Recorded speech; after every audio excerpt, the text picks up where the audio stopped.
All right. One second, I'll pull up the thing.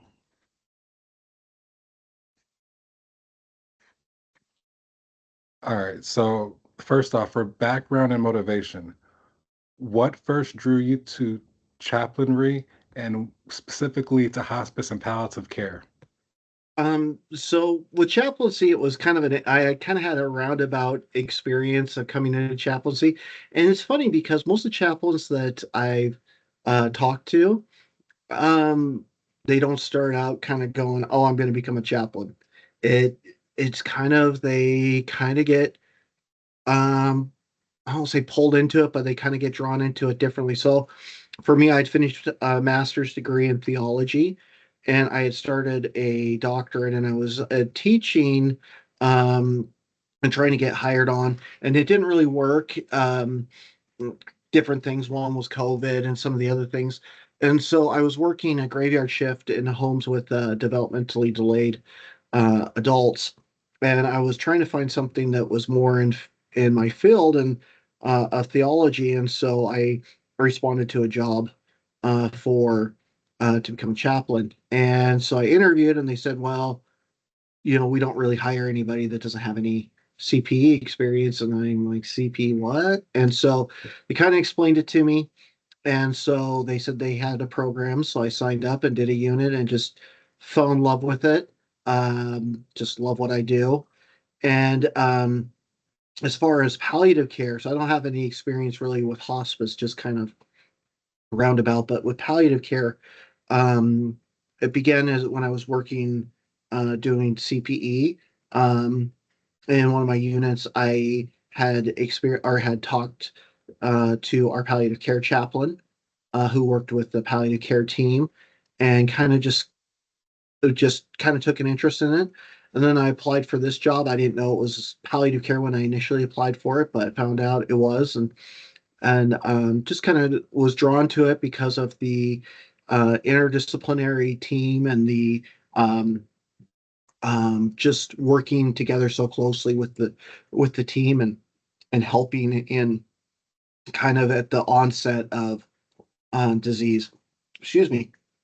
And so just really, I think palliative care is a great um,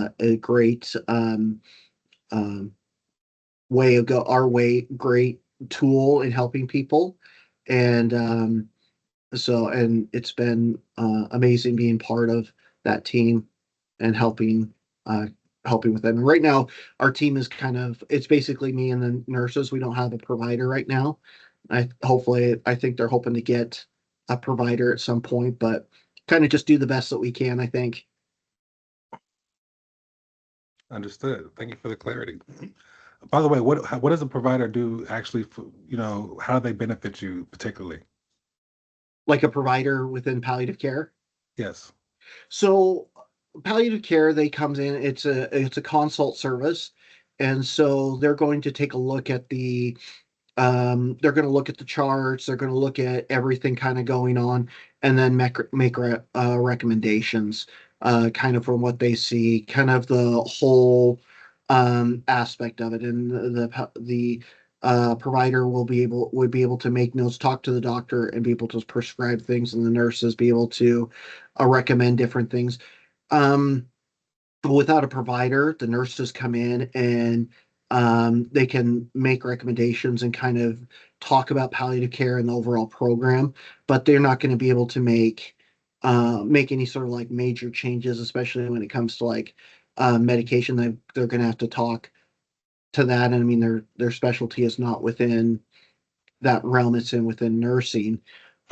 So but they do that and really give a lot of education on palliative care, kind of what they do, and and a lot of support and the medical side. And then as chaplain, I come in on the spiritual side. But having a provider to come in and really help manage things and make recommendations for med management or treatment management, um, that or would be just a lot. Would really round out the team. Okay, kind of like a broker maybe? What's that? Like a broker? No, I'm talking like a doctor. Okay, okay. So when I I say got provider, I mean like a doctor. So we have nurses, we have three nurses, but we don't have a physician right now.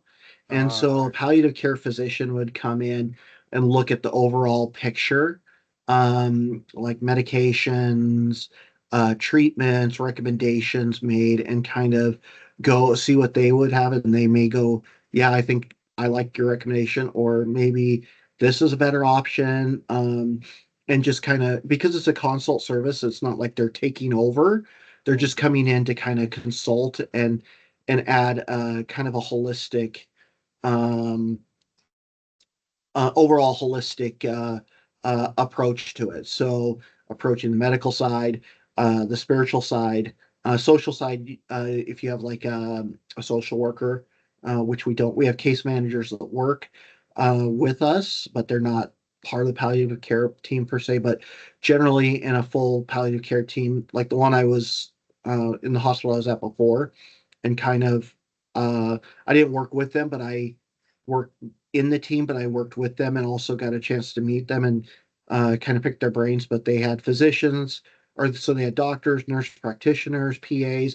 They had some nurses, social workers, and then chaplains. So it was a very robust team, and they were able to um, do a lot of things. And sometimes it's one of those things where they may be consulted, and maybe the doctor doesn't feel like they need to be involved, like okay, they're on the right medical management, but maybe the chaplain social worker needs to be involved and come in and offer suggestions of different things. So it's but then they come back to the team and say, hey, this is what we're doing. And it's really a lot more consulting and working together in providing um, the best experience and the most help for the patient. Understood. It's like a super doctor. Gotcha.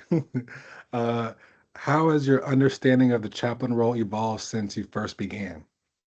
So when I first began, I we talked about this in the Zoom meeting before. I think I was thinking of it more as a religious type of thing, helping those um, in their religious needs, um, and uh, so prayers are calling uh, their clergy or whatever. But I think uh, it's evolved to realizing that we're here for everybody, uh, belief or non-belief, and a lot of times religion may not be part of it, but it's just being there um, to, like we said before, holding that space and being there to listen um, to just to provide support. And sometimes that's all it is. It's just being able to listen and go, yeah, I hear you frustrated. I hear, that this sucks. You've been through a lot, and sometimes it's just being that, and that can make a huge difference because it feels like they're listened to. And so, I think it was very narrow, kind of in that religious sort of realm, but it's expanded to realize that there's so much more, that meaning making. What do they find meaning in? Um, whether it's family, whether it's nature, whatever it is. Understood. Thank you for that. For part B, for like role, authority, and professional identity, what meaningful authority, skills, and forms of influence come with the role of being a chaplain?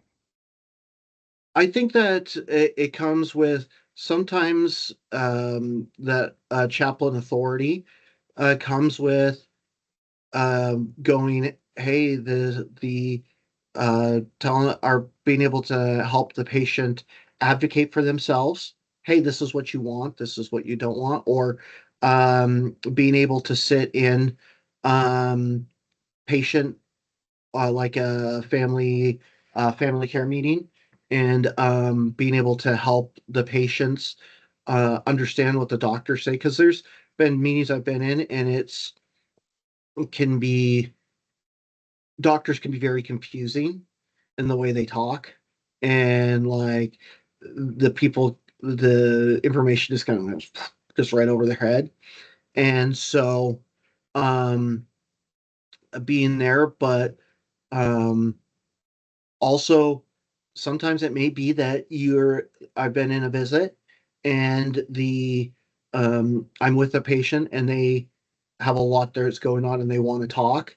And maybe it's the nurse comes in thinking I'm just using this as an example. Maybe comes in saying, "Hey, we, need to do this," and it's like the patient doesn't need that right now. They need to talk, or can you do that in a moment? Mhm. Just simple things. It's not like saying no, don't do that at all, but maybe can you give it just a few minutes until we're done here? Um, and you just kind of supporting and trying to respect the patient and helping them in what their ultimate wishes are. Understood. You briefly mentioned some of the aspects that have been kind of meaningful to you, but can you expand on that? Like the most rewarding thing you take away in a week's time or a period of however you want to scope it out? I think for the rewarding part for me is just being there, just to supporting people in, I mean, kind of some of the worst times in their life. I mean, you're there, and for them to just feel like they have somebody that they can talk to. I mean, it still surprises me to this day, um, when I can go into um, a room and say, "Hey, I'm a chaplain," and they just unload. I mean, and they just tell you everything, and it's like, you don't really know me. I mean, all I Mhm. said was the chaplain, and finding that piece. I mean, I've had patients that uh, they've had really bad experiences with the hospital or with doctors, but they've requested chaplain. They've requested me specifically in times past, and going and being able to just be there to, I guess, support them as they're going through this process. It's really rewarding, and it can be hard because you've got some really, just really crappy things that go on as part of life, but being able to be there and try to offer a small little bit of support when sometimes it just feels like the world is collapsing around in on them. So that's what I find the most rewarding. And also, I think too, for me, is I have ADHD, and so I bounce around a lot of I'll always I have medication that helps regulate it, but the I like the kind of different I kind of like the there's a lot of difference, a lot of there's not a lot of monotony to my day. There's a lot of different things that come up, and I've seen some pretty crazy things, and sometimes it's like you think seen everything, and something new comes in, and you're just like, well, that was unexpected. Mhm. So I like that part of it, and you find the humor where you can, you to kind of keep you um, to work on that self care. Understood. Uh, Great. Uh, to follow up, I'm really charmed in this career life, but I'm looking at like the glass door, and I want to get more scope of like the financial, economic, or social incentives of chaplaincy, and to clarify like are there kickbacks or referrals of like uh, a home or anything? Well, like, are you like a home like benefits for like like buying? Is that kind of what you're thinking, or? More so like uh, funeral services. Oh, I could recommend these people for planning versus these people, or Oh, I see what you're saying. anything. No, as a chaplain, we don't make recommendations, because that's just it's just not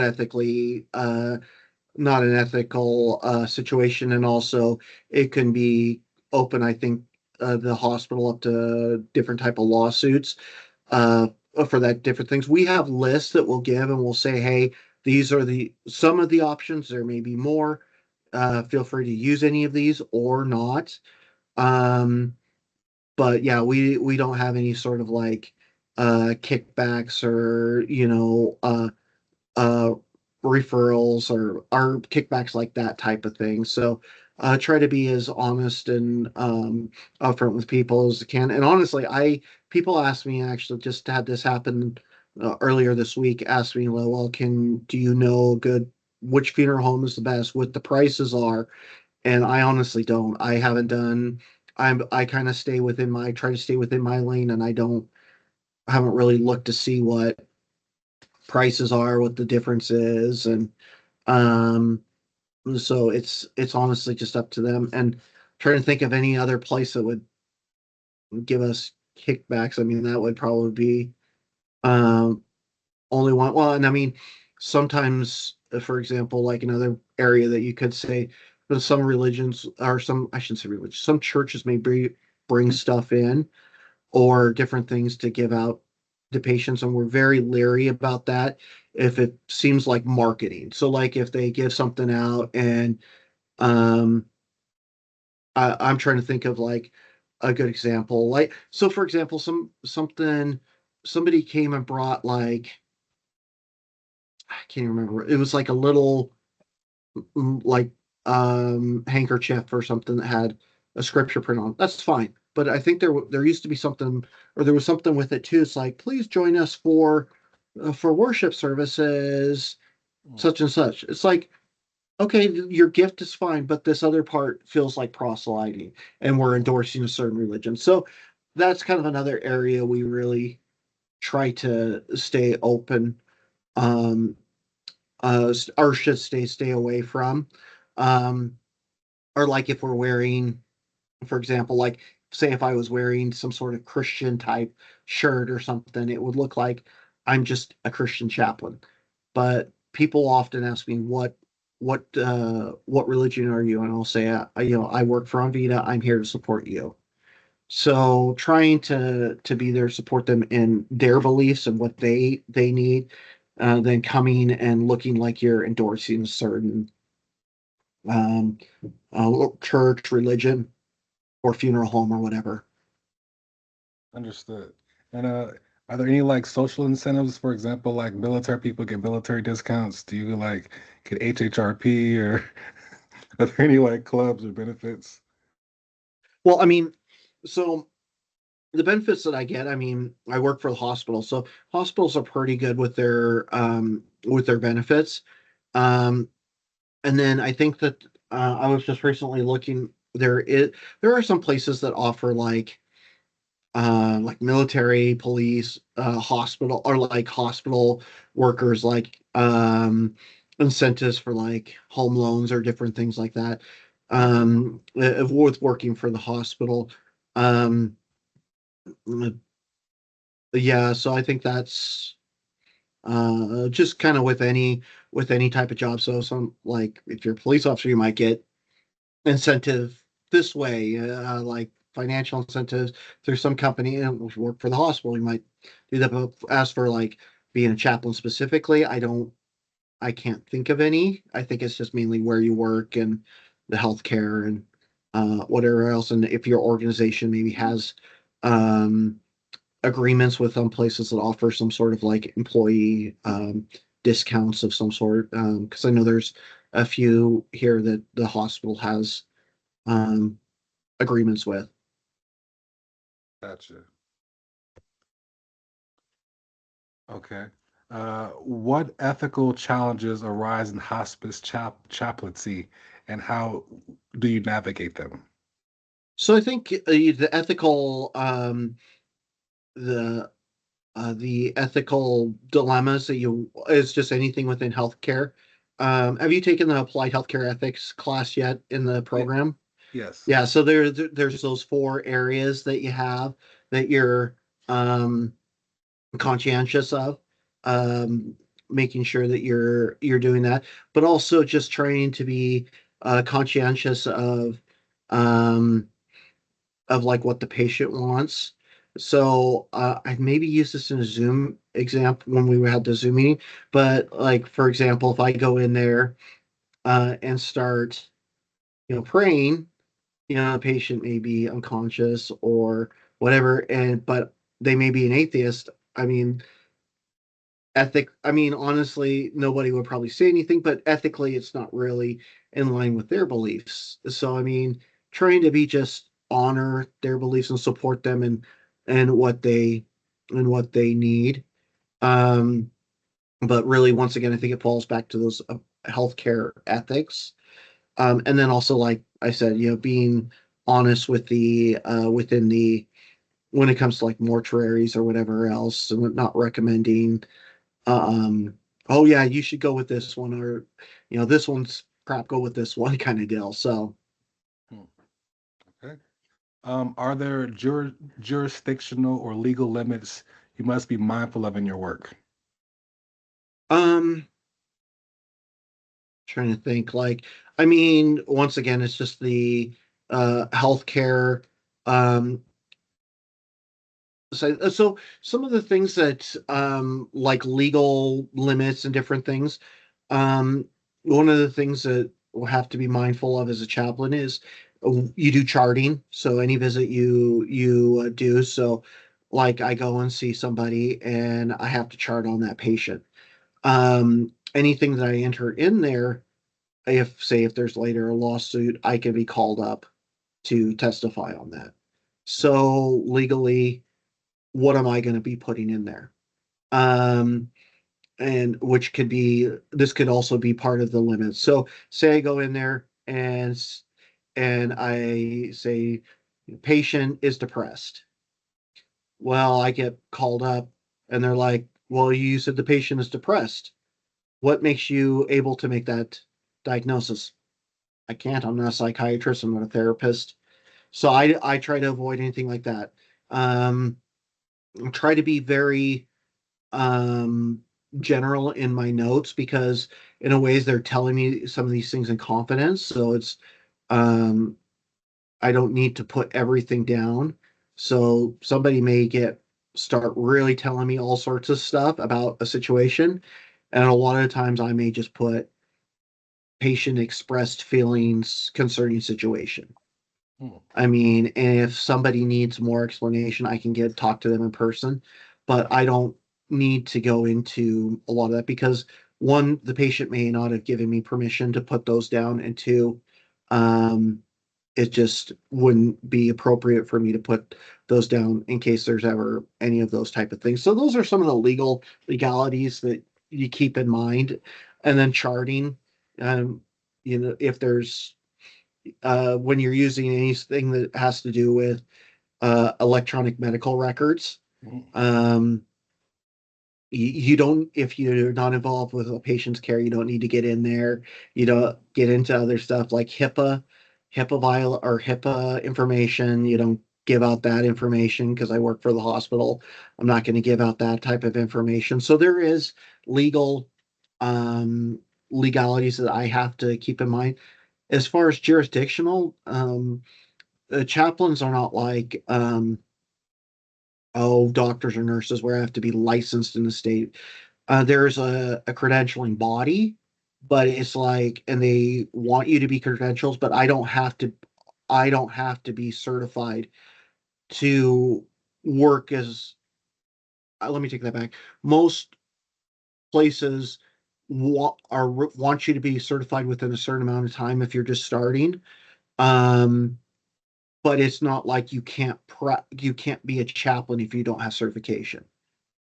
So like say a nurse, they can work under another nurse or something until they are past the test and become a registered nurse, and then they can work on their own. Chaplains, I can keep working and doing my working, and then um, and I don't have to be like supervised or anything.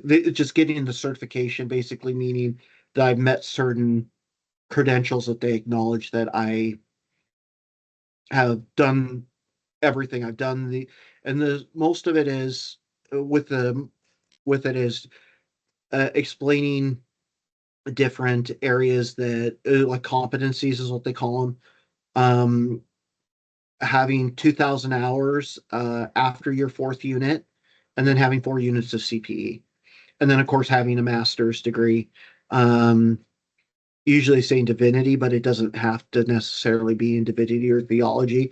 There are ways that you can have a master's degree and you can actually so say you get in the master's degree in thanatology and you want to do this, you could look at and say you go through all the CPE. I'm just saying for you, like if that's something you did, but just in general, if anybody in this program go through to the clinical pastoral education, you got your master's degree, they may say, okay, well, we need you to do a few more, do a few credits, usually maybe like it might be a certification or something in religion. So, I mean, it's not going to be like, oh, you have to go get a whole new degree. You just have to supplement your education just a little bit to finish certification. Understood. Uh, to what extent? Oh, no, sorry. To go back on that question, within legal limits, also, I find it kind of cool that chaplains can officiate marriages. Yeah. So each state is different.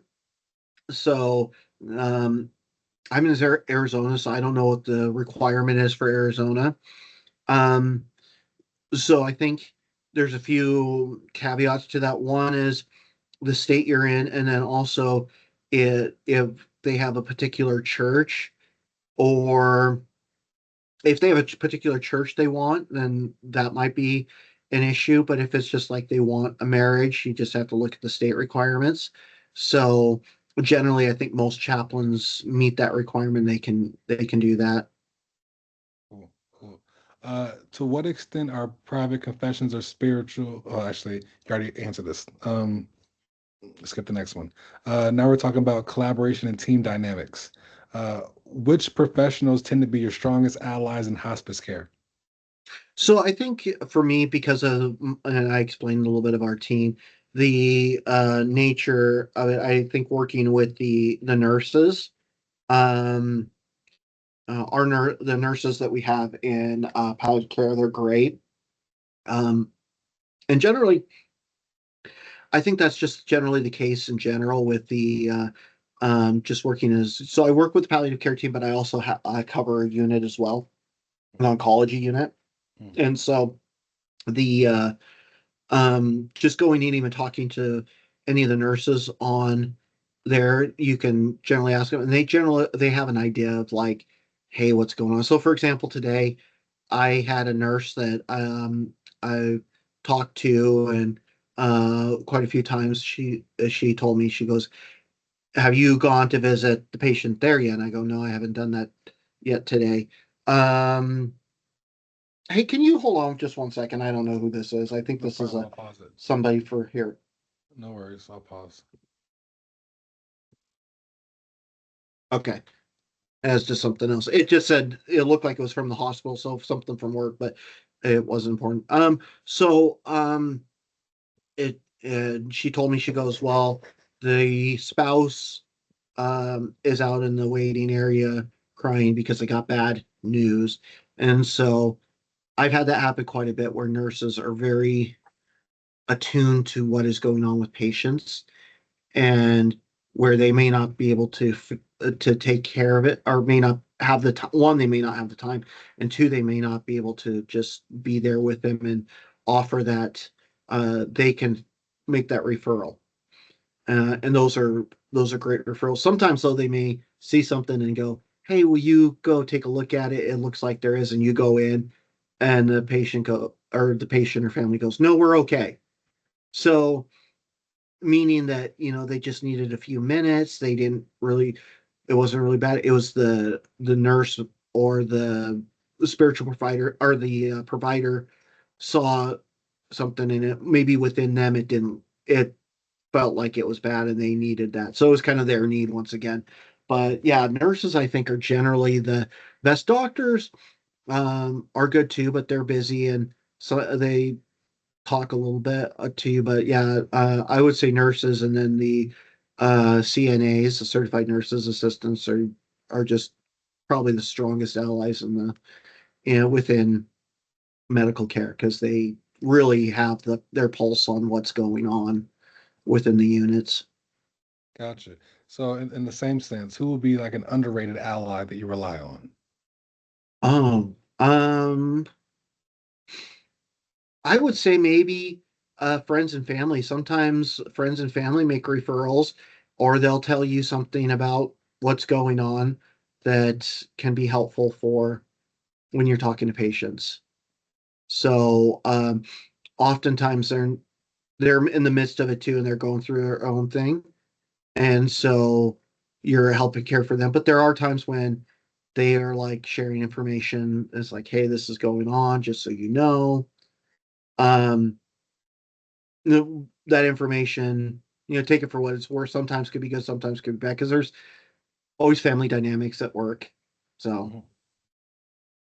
Gotcha. So to expand on that, have you ever felt pulled into a family conflict or triangulated in these family dynamics?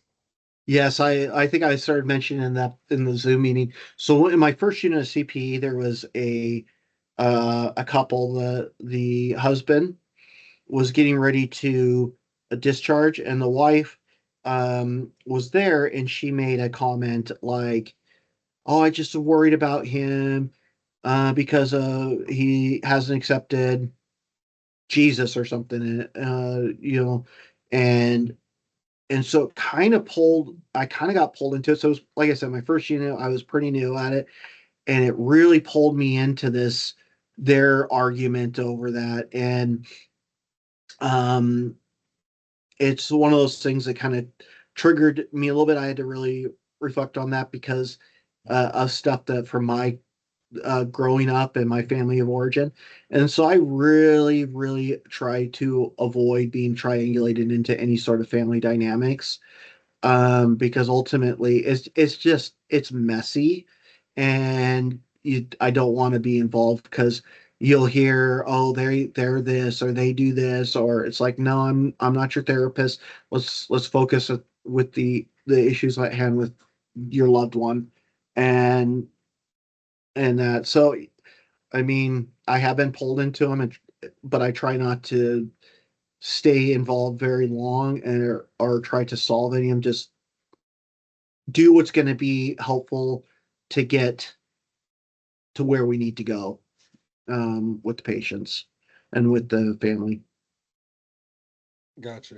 So, thank you for that. And to expand to the next section about scope of work and practical realities, I know you're based in the hospital now, but throughout the career, any um, creative experiences have you had of like different locations that you can provide here at? Um, so I personally, I love the hospital. I love what I mean, but there's so many opportunities for chaplains, and I think it's actually there's a lot of the role of chaplains is growing. So hospitals, of course, universities will often have chaplains available for students that are kind of navigating a crises or and different things. Um, Facilities, prisons, mental hospitals. We talked about some of the big corporations do like Tyson Foods. Dr. Daniels mentioned Google. I don't know if they still do, but I was surprised I didn't know about that. Outdoor, I there are probably different opportunities within um, maybe some help or maybe some like camp type settings. I'm not sure, but there's lots of different type of roles um, that you can do. Oh yeah, then hospice, um, nursing homes, um, and different things. So, but hospitals, hospice units. One of the chaplains I did my CPE when just got a job in a hospice unit, a hospice organization. And so yeah, there's opportunities if you don't want to work within the hospital, you can look at different other different things. So just kind of whatever you feel like is your cup of tea, I guess. Mhm. Well, that's comforting. Um, are you on call or expected to work unusual hours, or do you follow a more predictable schedule? Is it like a salary hourly thing, or how do you handle that? Yeah, so each hospital is different. Right now, I'm hourly, but I have a predictable schedule. So I work Monday through Friday, like 7:30 to 4. I'm working a little later this week because of some time I took off, um, but I have worked I did work a night shift the other day, so I feel I can fill in sometimes when I need to because we try to keep the hospital with staff with a chaplain 24/7. Um so that means there are times with like holidays and stuff. A lot of times it really depends too on the amount of we have a gener or we have a really great department of chaplains here, but there are hospitals that don't have as many chaplains, so there's a the possibility, just depending on where you work at, of um, being on call more, working unexpected hours. Being on call, it might be that oh you have to be within a certain amount of time, or you may be at the hospital, but you might have like a sleep room or whatever, and just expected to respond to like codes, like code blues, like if the like cardiac event type thing. Um, Also, for a lot of clinical pastoral education programs, um, the students, so the residents, interns, whatever, they'll often work night. They may work those unpredictable um, schedules, um, and they do that for a couple of reasons. One is because they're learning and it gives them a better experience. Because I found that working the hospital at night is much different than working during the day. Working it during the weekend is much different than working it during the week, just because sometimes a lot it's there's a lot of deaths that happen at night, just kind of the way it works. Accidents happen at night and then during the weekend and stuff. Um, so it really depends on the hospital, their staffing needs, and then the CPE program and whatnot. Okay. Yeah, there's a neat stat about saying most deaths happen at night. I kind of assumed it, but I never had it validated from someone's experience. So thank you for that insight. Um, what, sorry, in your experience, how often do patients die surrounded by others versus alone? Um, a lot of times they do have others at bedside. There are a lot of times though they do not have people. Um, and I we talked about this during the Zoom meeting, and that could be a good thing or bad thing. And a lot of times it's sad because they don't have family or anybody that really cares about them. But a lot of times a family's there, and sometimes it's like they're not. They've gone home, and maybe they die when they're not there, and that may be. I think Dr. Daniels did a great explain that very well. Is sometimes patients don't want a lot of people around. And it is funny because I have seen that. I think I said this during the video or during the Zoom call.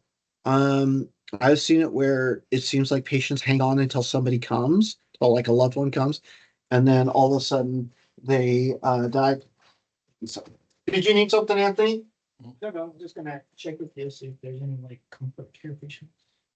Not that I know of. Okay. So sorry, I'm taking this class Oh, no. and just saying I'll have some questions from Chaplain C. So Okay, okay. all right, Thank you, sir. yeah, thanks. Um, so one of our more evening chaplains, um, but he switches back and forth. But anyway, um, so they may be waiting and then they die when after somebody's arrived. It's really interesting. Or there's times when there's family in the room, they may go out to talk to the doctor, talk to nurse, or talk on the phone, and the patient dies. And sometimes in those situations they feel terrible. They're like, oh, I should have been there. Sometimes it's just they want it's almost like they know that they just would rather die when somebody's not at their side. I mean, it's. I mean, I don't know on that. It's just kind of. I don't think it's a coincidence, but it, I mean, everybody's different. I mean, for me personally, I want family there with me, but some people may not. Hmm. Um, and now as for the by choice or not, sometimes it's people just don't have family, and it is sad. And you do feel for them. That's why there's programs like I explained before. No One Dies Alone, where volunteers go and just sit with them, and it's just kind of a they don't have to talk or really do anything. They just be there as a presence because people. I feel like patients, especially at the end, can still sense that there are others there present caring for them. So Neat. Cool.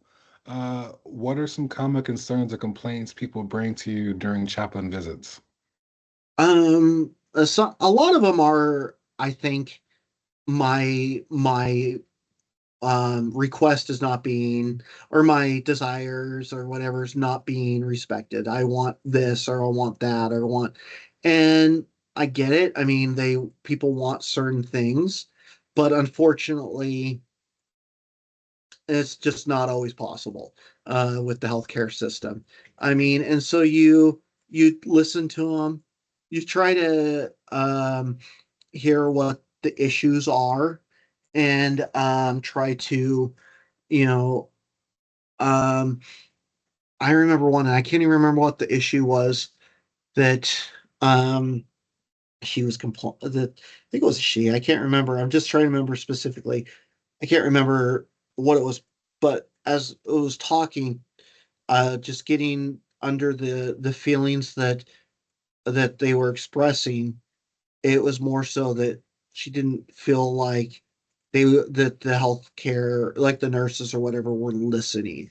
And it's just a matter of just even just listening to them, just kind of even feeling validated. Like, oh, okay.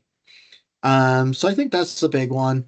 Um, Once again, I don't know. I don't go in there, and I listen to patients, and I take what they say kind of always with a grain of salt. Like, it may not always be the case because they may say, "Oh, this nurse is terrible. They're so mean."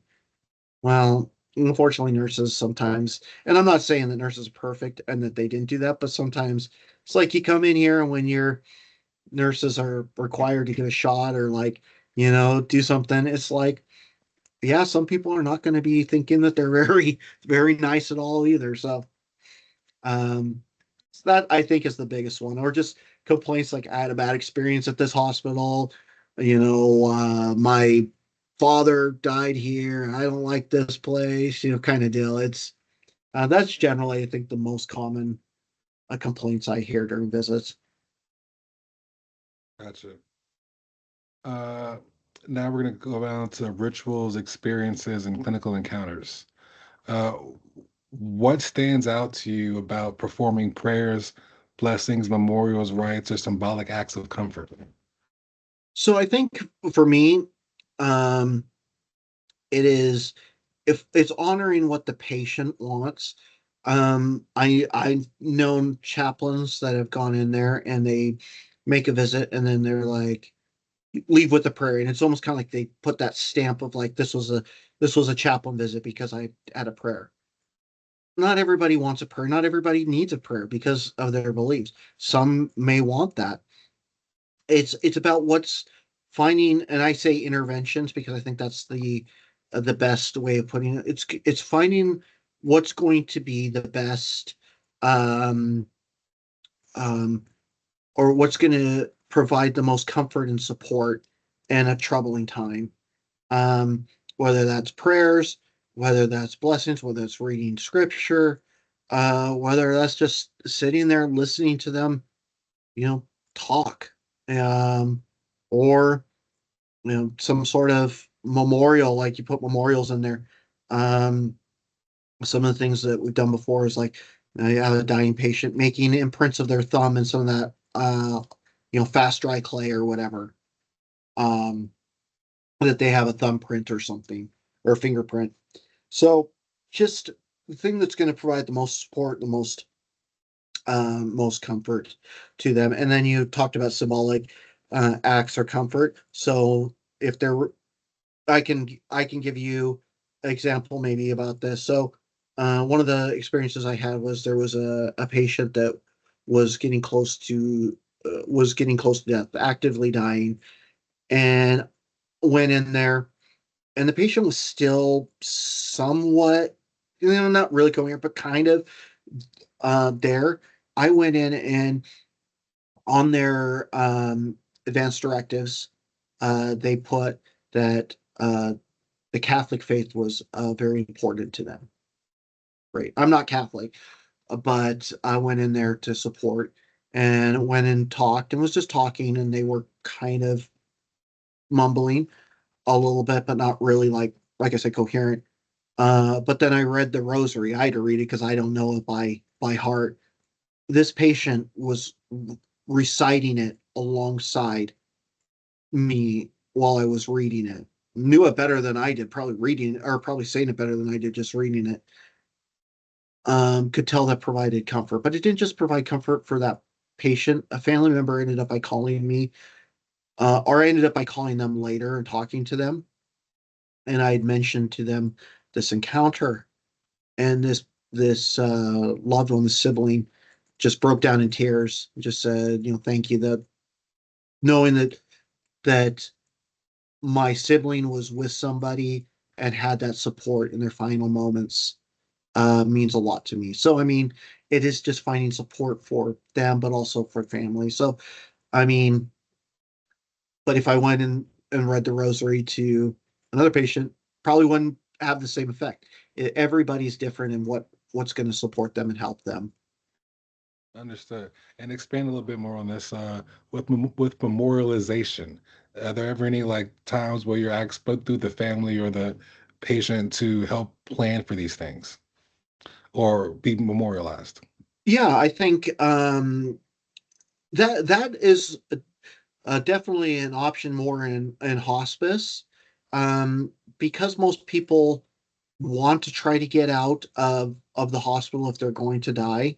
Um, the hospice chaplains, I think, do have more of an opportunity to talk to them about kind of what do you want to do to kind of help memorialize, to be remembered, maybe planning funeral or what kind of stuff you want, or talking to them about you're going to die, you're right in that kind of, that this is coming. What do you want around you? What do you want here as you go through the process? Do you want music? Do you want family members? What do you want, something else that's going to be meaningful to you? So I've had family members go in and, like I said, play music. I mean, and you think like, quiet. No, they were playing like 60s, 70s rock because that's what the patient loved. I mean, so just finding ways that it's going to be comforting, but also how they will want to be memorialized, and finding ways to, I guess, make memories as well. But and hospice chaplains, I think, have a lot more opportunities as well to do some of that type of stuff as it's kind of approaching death, and they're maybe in that um hospital hospitals. They generally try to get them to a hospice or get home with hospice, or maybe to a facility, because it's most of the time when it's coming, it's like they don't want them to be here because most people don't want to die in a hospital.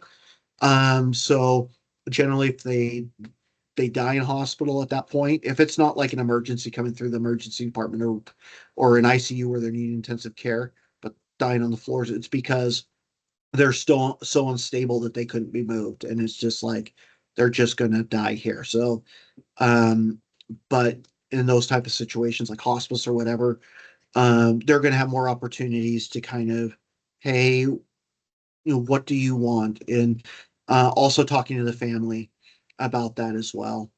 So it's just kind of a little area that they can work on. Gotcha. Uh, have you had any memorable or intense moments where security or safety concerns came into play? Um, I really haven't. I've had patients yell or whatever, and I usually just leave because it's like if they don't want me there, I don't have to be there. I'm not a doctor, I'm not a nurse or whatever that has to be there. It's totally voluntary on their part. I mentioned before there was a patient, or there was a patient that coded in a procedure, and the daughter was there, and the daughter was probably in her 50s. Um, and she just lost it. She was wailing and everything else. And I wasn't worried about my safety concerns or whatever. It's just that motion was spilling out, like we talked about. And so I was just sitting there with her and just listening. And times she would kind of like, grab on and just, hold. But the security was there in case it did get bad. But a lot of times I found that with chaplain, or I mean, I shouldn't say chaplain, but with patients, if they're getting, or they have motions that spill out, and sometimes it feels like, oh, they're danger. We need to call security. No, it's just these emotions are coming out, and people are like taking them as hostile or kind of aggressive acts. So I generally don't feel that way. I mean, there are patients, of course, that are going to be threatening and everything else, and for me, if I just try to kind of keep my distance, and like there's different things that they teach you. Well, I mean, it sounds like you work security, so just common sense. And I've worked security before as well, so um like keeping a distance. You don't want to be like really close where people can grab you, or having an exit strategy, or uh some of those type of things. I mean, Mm. um with some patients, some little old grandma that's in bed that's dying. I'm not too worried about jumping out of bed and taking me out. But inmates that are coming from jail, there are some, they have deputies and stuff here at that situation, but still I want to keep a little bit of a distance, just because I mean, you don't know, and just for my safety. But I mean, I've never gone into any rooms or anything and felt scared or concerned about my safety. Here's a new question of mine. How often do you get human contact in this world? Like, what percentage of the time? Can you expand on that in any format? Like, what do you mean, like like touching or? Like a handshake, hug, hand on the shoulder. Do you have to like? Is it like a? Do you have to always ask, or is it like you just know there's a time where it's a shoulder to be, or a hand on Yeah, the? I get what you're saying. Yeah, for me, I personally am a little bit more reserved with touching, because I want to make sure that in most situations it's okay. You don't want to just reach out. And my educator explained, I think, well, every time you're like touch or something should be meaningful. There's a purpose behind it. Um, so like handshaking. I mean, I'll shake hands. Sometimes patients will want their hands held. I'm okay with doing that, and because they want that. Putting a hand on a shoulder, whatever. There are times when you can sense that, um and even with like family or whatever, sometimes if you feel like that's needed, if I mean, if you're kind of go slowly, so like reaching your hands slowly, if they kind of lean into it a little bit, you can tell that they're wanting it. If they're kind of lean away, then you know that they're not. But it's just being meaningful. But it's not like that's my go-to, because I really try to like. I mean, if a patient's like this and puts their hand out, then it's like, okay, they want. Um, but I'm not. I don't want to just go and do that. I'll tell you a funny story, because I think this one's a funny story. The My educator who worked in when I say educator, I probably should explain that a little bit. I'm not sure if I explained it. So when you do CPE, you have an educator that kind of helps you and does go through everything, um, the program, and the Like a mentor? CPE type. What's up? Like a mentor? Yeah, kind of like a mentor, but kind of like teaching a teacher, and kind of just in charge of that. They go through their own type of um, learning for that as well. Um, anyway, he was telling me, so he worked at, I think, a nursing home, or like a nursing home or retirement type center, and he had um, CPE students under him. Well, this chaplain um, went to visit this elderly lady, and he went there and he went and prayed with her, and he grabbed her hand and was holding it for the prayer. Well, she called the educator as soon as he left, and like he held my, or do you know what your chaplain did? He held my hand, and he's like, what? And she goes, back in my day, um, you know, um, men did not hold women's hand unless they were courting. So there's a cultural, our cultural, I shouldn't say cultural, but a different levels of comfort with different people. So it's just how comfort and what I feel like they need. Like, um, it sometimes I've seen people, and I have an example that some share, but I did see somebody that gave a hug, and it was more like, whose need was this? Was it the loved one's need, or was it the individual? And it was the individual. So it's like, who's if you feel that they need that, and like that's going to be comforting for them and supporting for them, by all means, put a hand on their shoulder, hold their hand. If it's not, then I keep my hands, you know, in front of me, like crossed like that or whatever. Um, so just to kind of, because it can be touching, can be very therapeutic, can be very helpful, but it can also be damaging, especially if there's any sort of trauma or anything involved. Understood. Understood. How do you feel about providing chaplaincy remotely with the new technical age of like phones, videos, or any other hybrid way to do your service? I think it's interesting. It's actually been not the hospital I'm at, but I know in the hospital I was at before, I believe they hired a remote chaplain, and I think it's a great opportunity. I think that it may be something that is seen more. Chaplains are able to offer um, a type of spiritual care visit remotely. Um, I think I mean, it's good. I personally still like the face to face because there's so many nuances and different things you can catch. But I think if you don't have the ability to be in person, a phone call, video, whatever is uh, a great opportunity. I think my wife is a mental health counselor, and when she first started out, she was strictly meeting with people in person, but now she does all of her work online, and a lot of that's come about through because of COVID and different things. I don't think chaplaincy will ever get to that point, but I think that there's going to be opportunities for online chaplaincy. So Okay, cool. And to expand on that, do you have any thoughts on like the idea of AI chaplains or digital spiritual care tools? that's an interesting one because that's one that's still kind of up in a lot of debate going around on the AI chaplain stuff, especially when it comes to certification and different things, because you have to do some writing and competencies and stuff.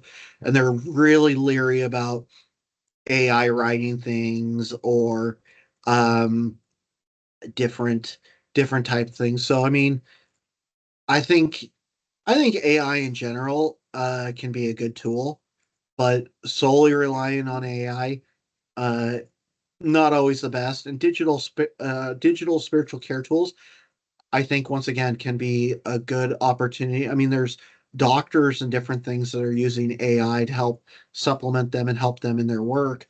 Um, I think that could be a possibility in the future with spiritual care tools.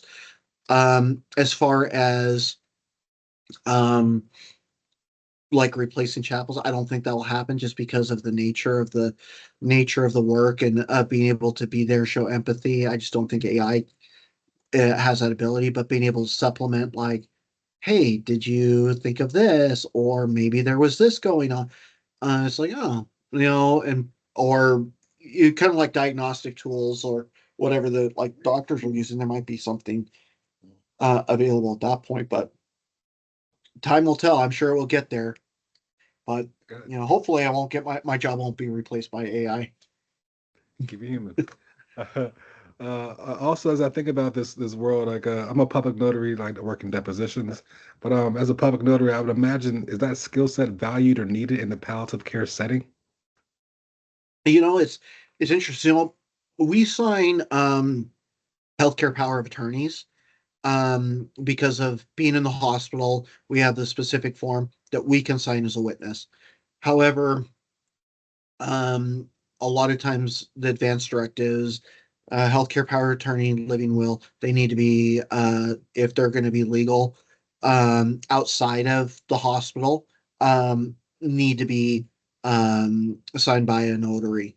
And so that's something that I think is, and I think from what I understand, this is before my time here, but apparently some of the chaplains years ago here at the hospital I'm currently at were notaries as well to be able to do that.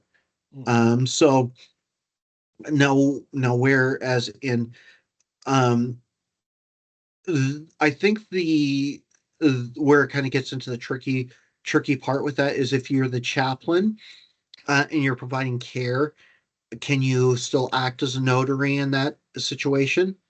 I'm not 100% sure.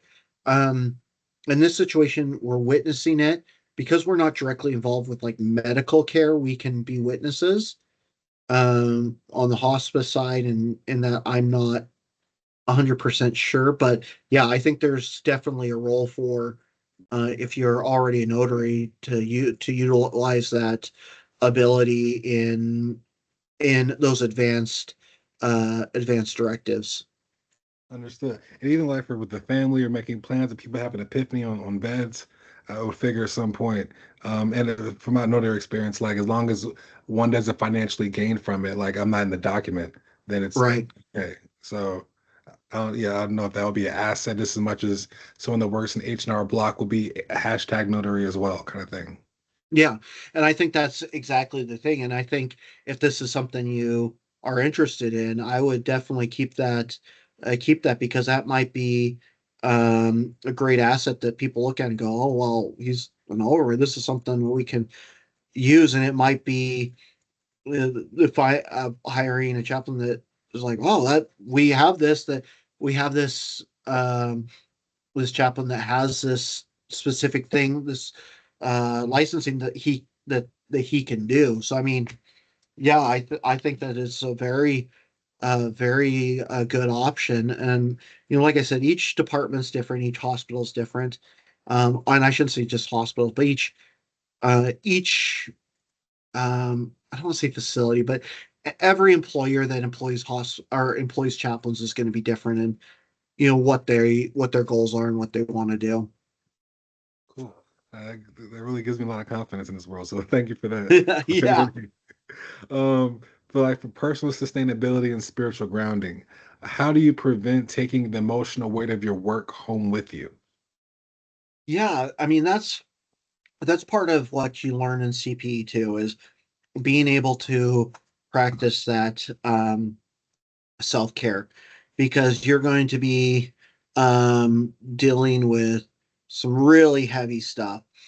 Um, One, being able to know how to sit in situations that are pretty tragic, and being able to go home and not let it pull you down. And there's lots of different things that people do.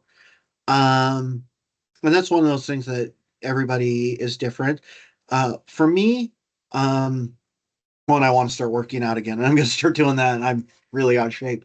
But I'm very blessed because, like I said, my wife's a mental health counselor, and so we're both kind of in that same field. She's not giving me therapy or anything, but when I go home and say, "Man, I've had a one hell of a day," she's like, she really gets it. And maybe there'll be days when I go home and she's, "Man, I've had one hell of a day." I'm like, Mm. I hear you. Having that support. Also finding other things. I found it was funny because one of the things that was just kind of off the wall. So last year I was in the hospital. It was after Christmas, and my son just I love the Indiana Jones movies, Mm. and my son gave me an Indiana Jones Lego set for Christmas, and so I was working in the hospital that day, and I had like two or three deaths, and it was just, I mean, I was in the ICU. It was just a really rough day. And I came home and I was like, I'm exhausted. It has been a day. And so I'm like, you know what? I want to do something different. So I pulled those Legos out, and just doing something with um that just following directions that wasn't, kind of turned my brain off and I could just do that, was really helpful for me. Um one of the chaplains actually that sits right next to me and works at night. He does a lot of gardening. Um, there, I know chaplain in my last hospital. He does a lot of. He's a big time fitness, working out type guy. So uh, everybody just kind of has to find their own self care to be able to process those emotions and not take them home. I mean, and there's going to be cases that hit you harder than others. It's just the nature of it. Um, it's just being able to continue to function. And I was telling a chaplain resident this the other day that sometimes it's just taking a break and walking away from it and taking a walk is sometimes all you need to I got you. I got you. Had to grab a charger. do. I hear you. Uh, all right, to expand a little bit more, this is what I'm really curious about. Have you ever had experiences that you would describe as like spiritual, mysterious, or hard to explain? Dare I say paranormal? um, I've had experiences where um I feel like yeah there was divine intervention um involved. Um just so for example um there was one that in my last hospital where the I got a call to go to check on a patient in the emergency department, and they wanted prayer or blessing, and it just so happened that so I got it, went down there and started talking to the person, and the individual um uh told me the her religious affiliation so happened. And I always say I work for the hospital, but if I'll tell them if they really press. But same religious affiliation and identification, she wanted something specific, and just so happened she needed that day, and I was the one that took the phone call. Or I've had people um from the congregation that I'm in been here just, and I've been there to offer help or whatnot. So I think sometimes it's just those simple things. Um I'm trying to think of any other um type situations. Just yeah, just running into people. I've been gone or had one where the person was discharged and they came back. I found that they were coming back, and I ran into the family coming back in, and I'd worked with the family before. So I mean, I I don't think I don't want to say like major like you know heavens opening, choruses of angels singing, but things like that. I think that's like um you could chalk it up to coincidence, but I think that there was divine intervention and behind it. So for me Okay. personally, I believe that. Any ever like extra shadows in the room or like levitating gust of wind or something?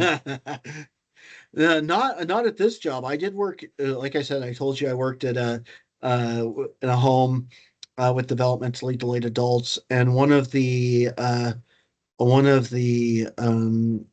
residents, mother had died months before, and this person moved into this house, and I swear the mother was still there, and I saw a shadow moving, and I felt touched and stuff, but nothing really like, um, nothing like that, or um, I'm sure other chaplains probably have, and I've heard of all sorts of crazy stories, and sometimes patients, I haven't had it happen, but will ask for exorcisms or something.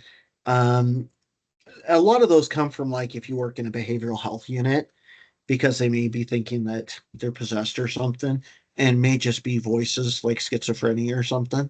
Mhm. Um, but once again, like I said, I believe that you can have those supernatural. I love the supernatural type stuff. I mean, I get it. I get into the whole ghost hunting shows and those type of shows. I think are fun, but um, the and I think I've heard of people having different type dreams and stuff. There's the video that they showed. Did you watch it? It's on um excuse me, the website, Death is But a Dream. I don't know if you watch that in the lounge, Rings a bell. the thanatology. Anyway, it's good talking about how people have dreams before they die, Mm, like of loved ones or whatever. mm. And excuse me, I've heard people talk about that. I've actually had a patient today mention that they had died before and seen the light in the tunnel before they came back, and that they were not um fearful of death because of that experience. Mm. So, Okay. I mean, So in no sense has like any like woo-woo stuff ever followed you home. no, I haven't had anything follow me home. Uh, Not that I'm aware. Maybe it hasn't. I'm just so oblivious to it, and Mm, I just come home zapped, and maybe they walk in and realize how crazy my house is, and they're like, "Yeah, we're not having any part of that." mm. Um, no, I haven't had anything uh too crazy. But you bring up a good point. Now I'm gonna have to ask some of the other chaplains if they've had any of that type of experience. Because now Mhm. I'm curious. Thank you, yeah.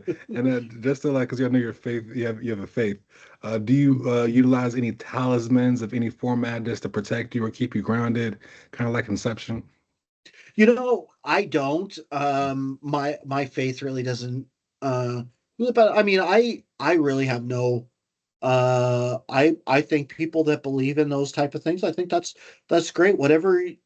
If you believe and that's part of your theology, then utilize them. But for me, I don't.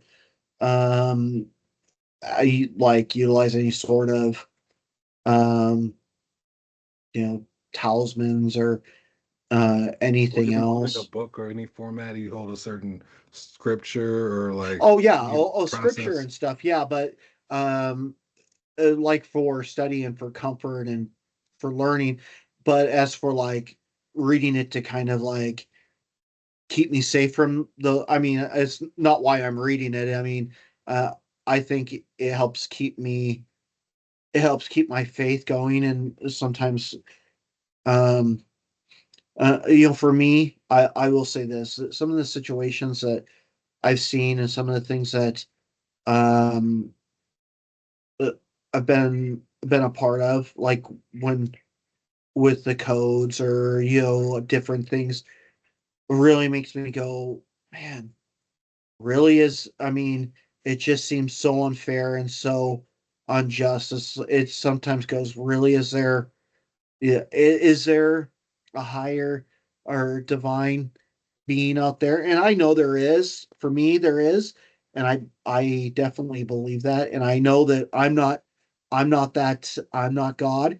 And I think turning to those books and those things help give me faith. But sometimes it's you see these things and um it's hard to. I mean, for example, I a few about a month ago. Yeah, it's about a month. There was a 2-month-old that was brought in and ended up by dying from sudden infant death syndrome. It's just, I mean, and saw them working paramedics and doctors and everything, and you're just like, man, this why? I mean, this just doesn't make any sense. And uh, for me, it's like I don't know the answers. Is there a reason for all these things? I don't know if there ever is, but I know that there is a God that is there, and yeah, and I know that I'm not that God. I'm not God, and I wouldn't want to be, because there's just a lot of things that go on that I sometimes, just like I said, just don't make any sense to me. And if I try to always make sense of them, it will cause my head to spin in circles and go numb, I think. Okay.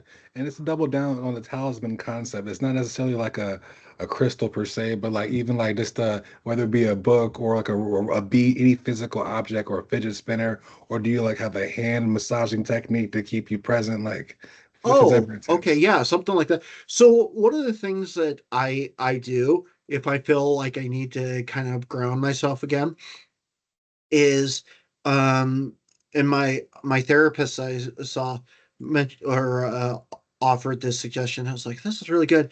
Is I'll curl my toes alternately, so like right and then left and right and left, and so it's not noticeable, but Hmm. it kind of helps ground you. So I don't. Are you familiar with EMDR? With eye move? What is it? EMDR, eye movement desensitize or desensitization. Anyway, something like that. EMDR. Anyway, it's a type of therapy that basically kind of utilizes and kind of goes back and forth with each side of the brain, and it's been proven to work really well. And that alternating those things kind of helps do that. It helps bring you down. So I'll do that sometimes if things are like if I feel like that kind of that, I want to run away type thing, staying present, it kind of helps ground me and it's not noticeable. So people won't see that I'm doing it. But I mean, Yeah. I think that people can easily have something, a spinner or beads or something like a rosary or something that they maybe use or something that might do that. And I mean, like I said, I think whatever your beliefs are, I think if you want to have a crucifix there in your room, great. If you want to have Buddha there, or you want your you want your Quran or whatever was going to help give you comfort or whatever, more power to you. I think that's I think it's a great thing to utilize anything that's going to help comfort you in times that are in times of distress. Gotcha. And now that I think about the talisman, like I know for me is like my expression. I'm very expressive, so I don't know for you. You have to, ever have to like bite your tongue or have a moment where you shouldn't show or you're not aware of how your face might come off. Yeah, and I think that's one of those things that you kind of work on. Um, I have to admit it is a little easy. It was a little easier when we were still kind of there were times, and I wasn't a chaplain during COVID, but there were times during the in the hospital as that before that we would go kind of under COVID precautions where we'd be wearing the mask, and sometimes it's a little easier to hide those, but it also kind of takes away some of that connection because people are not able to see your full face. But that's another thing with CP that they did is like if you're going and maybe you're working through things, your educator or maybe some of the other students may notice something. So one of the things that my educator noticed sometimes that I would do if maybe it was I was in the middle of kind of a maybe a difficult one and I had kind of a almost like a little chuckle that I would do at times, and it would just kind of like come out, and I wouldn't really mean to do it or really know why I was doing it, just kind of came out. And so something like that. Or there was another chaplain that would sometimes blink their eyes kind of funny, and just like little things that you can go, oh hey, did you know that? And it's like, oh, I didn't realize that. I'll work on that. So just and I think as you are get more experience as chaplain, you are able to regulate. I won't say regulate, help control some of the emotions your face does. And I mean, of course, you're going to have times when you're going to kind of show that emotion, maybe tear up a little bit in times when you're being there for patients, but um, that's okay because you're show. I think you're demonstrating showing empathy. Gotcha, gotcha. And to close out this section, a few more to go. Do you personally feel like the soul has weight physically in this world, or some kind of substance? And how do you personally describe the soul? Yeah, I think this gets more into my theology. Um, if it was a patient, I would ask them their opinions and what they believe. As for me, I believe that there is some substance to the soul. Um, so I'll tip my hand. So I'm a member of the Church of Jesus Christ Latter-day Saints, so oftentimes called Mormon. Um, Not a lot of us chaplains out there, more in the military, um, but civilian side not as much. But one of um, the founder of the church made a statement that um, everything is matter, even like the soul is just more of a fine or pure type matter, so you can't see it.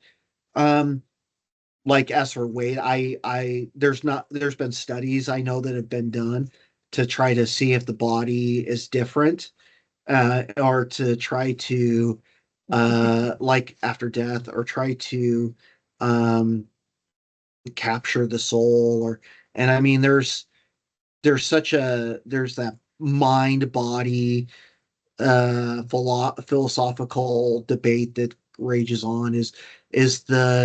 Is the mind something more than the body, or is it just the body, the physiological? And I mean, there's no answers to it. I mean, it does come right down to faith, what you believe. And for me personally, I believe that there is a soul, there is something else after, and I believe that people that do go to a better place. And I think that um and I think some of these near death experiences are really interesting. For me, they're not like confirming, like, oh yeah, this is the proof. It's just they're interesting to hear a lot of the experiences that people have. And I wouldn't just go in there and be like, hey, this is what's going on. There's studies out there, because um that's not my job. I mean, if they believe that and bring that up, I'd be like, yeah, those are great. I've seen those. That's, I mean, like I said, the guy today talked about mentioned a light at the end of the tunnel. Um, but just bringing it up is just inappropriate, because I mean, it's just using my theology and my beliefs to help support them and theirs, not imposing them, but to help me support them in what they believe, I think is the key. Gotcha, gotcha. So now we're looking towards the future. What does the future of chaplaincy and palliative spiritual care more broadly look like in the next 10 years? Yeah, I think that it's growing. I think that it's becoming more in line with some of the other fields like social work and maybe some of the therapy type thing. I say that because there's different tracking that they do. They're not billing for chaplaincy, but they have codes or whatever that they can put down to say that a chaplain saw there, that are kind of go to insurances, or I don't know if they go to insurances, but they're out there. So to show that it's becoming um uh, more of a practice that's in there. So I think that it will continue to grow. There's lots of there's chaplaincy jobs out there, and I think that especially with hospice, um, there's definitely um, a call for our different could be a call for that, because I mean, with baby boomers and those a little older than that, there's a lot of that are dying, aging and dying, and hospice is kind of a way a lot of people are wanting to go, wanting to die on their own terms within their home. And so I think that it will continue to grow. And also the fact that chaplaincy is to the point where it really is saying, hey, we're not here as pastor, or we're not here. What did the book call them? Pastors, or not pastors. I'm trying to remember what the book labeled uh, uh, chaplains as. It wasn't. Was it pastors? Anyway, the big kind of thing. Like, um, we're not pastors. We're chaplains. We're here for people that aren't religious, people that are religious, kind of everybody in between, and we're here to support you in whatever that is, whether that's saying a prayer, calling a priest, or just being there to talk, or um, talking or bringing in some, I guess, nature or whatever they believe or whatever it may be. So having that aspect, I think that there's a real call for that, and I think our hospitals and chaplain our hospitals, palliative and or not palliative, hospice and different things are involving more chaplains in practices. Okay. So the spin off on that, what innovations, spiritual, clinical, or interdisciplinary, do you hope to see? Um, I think that um, maybe a little bit more consistency across the board for maybe some of the or for some maybe some of the charting. Um, that way it's in assessments, and that's been something that's been kind of they've been back and forth for a while. Like, so the assessments and charting and everything, they can be um, useful to other providers, to other professionals as they go there. Because I don't know how often people like nurses or providers will read a chaplain's note, and there may be cases where they look at a note and it's not helpful at all. Sometimes it may be very helpful. So having that, and then also just the maybe the electronic medical record recording, have that be a little bit more consistent. I mean, we use the same program that from the hospital I was at before to here, but the way that we do things is a little differently. Um, so maybe a little bit more consistently, and which is funny because the providers, so nurses, physicians, whatever, it's pretty consistent from the hospital that I was at to this hospital. So maybe a little bit more consistency in that, I think would be some of the nice innovations that I would like to see. Cool, cool. Last couple. What should I consider when exploring my options for clinical pastoral training? I think it really depends on kind of what you're looking. There's lots of opportunities. Um, so um, some of it's like, do you want to do you want something that's close? I mean, distance. Some will have, some of it is cost. You might have to pay for some of them. So I had to pay for my units $600. But that's because I worked within the system. People that took it that didn't work in the system or online, I think could pay up to 16,000, or not 16,000, 1,600 No. a unit. Whereas here, the hospital I'm at now, the program they have it set up where you work and it's like you're within, you get a stipend and you're working within the hospital. You're getting, because CPE requires, each unit requires 300 clinical hours and 100 educational hours. So basically, meaning that you're going to be learning, working on things, and then you're going to be in the hospital meeting with patients. Um, but there's no charge, and so there's different options. So it really depends on uh, what you want, what you're looking at doing, and if you're wanting to uh, like if you're willing to relocate or you want to stay do it online, if you're going to work for a hospital, finding those type of things, and just I guess kind of there's not a lot of stuff out there to tell you exactly everything that CPE is, and I think that that's a good thing because you get into it and you don't. I didn't realize for myself personally the um like how much we're going to delve into some of the stuff that would be hard, that would maybe come up when I was in in visits with patients that may be a hindrance, you know, like, oh crap, I don't want to be here as they're telling me someone's dying, or they're doing CPR or whatever it is. Um, and so, um, so there's you're working on those, and I think it's just kind of finding where you want to be, what type of educational experience you want to have, if you're willing to relocate, um, because there might be some close, there might be some further.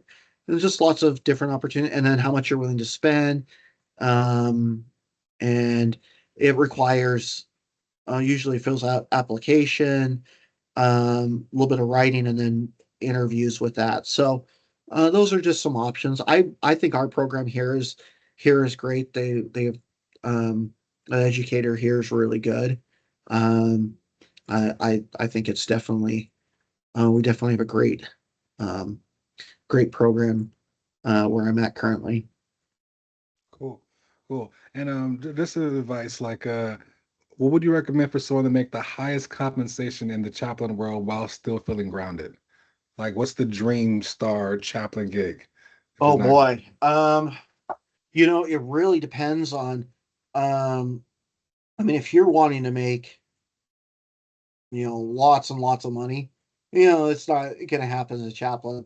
Some of the ones that probably pay the most, I think maybe like the VA does pay a lot, like for chaplains. Um, but just having, if you're wanting to go into that and to have the best opportunities for jobs and getting those is, I think, of course, having all the requirements, but also just getting the education and the background. Um, and for me, I already have my master's degree, but I wanted more training to be able to better help. And so I think just having more training, learning more, continually making yourself um, um, to being better, to that you can help patients, I think is the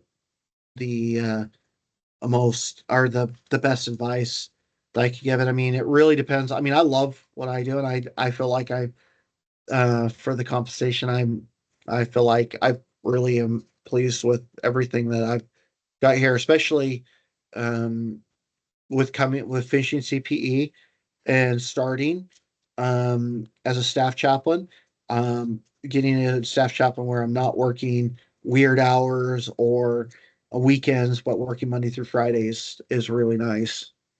Um, so it's just find and also finding your niche that is like if you want to do palliative care, learning and doing as much with palliative care as you can. If there's other sort of chaplaincy or hospice, learning about hospice and getting experience there. And then there's different advanced certifications and stuff you can get along the way. Um, I think those are the what I would say. cool, cool. Yeah, that's all my questions I have. I really Okay. appreciate your time. Is there anything else you want Yeah. to add to finish this off at all? No, I mean, if you have anything, just let me know. Or if you're still have questions, or if you do want to or have any more questions, or want to know more about CPE or anything, just let me know. I'll forward you some of the websites and different things, and you can research it more. But that's whatever you'd like, and you can look it up just generally under like ACPE, and usually you should pull it up. But yeah, I wish you the best, and let me know if you have any questions or need anything else as you're working on the paper. Thank you, Tyson. I really appreciate your time. All right. Well, you have a good day. Have a great one, man. Peace. All right. See ya.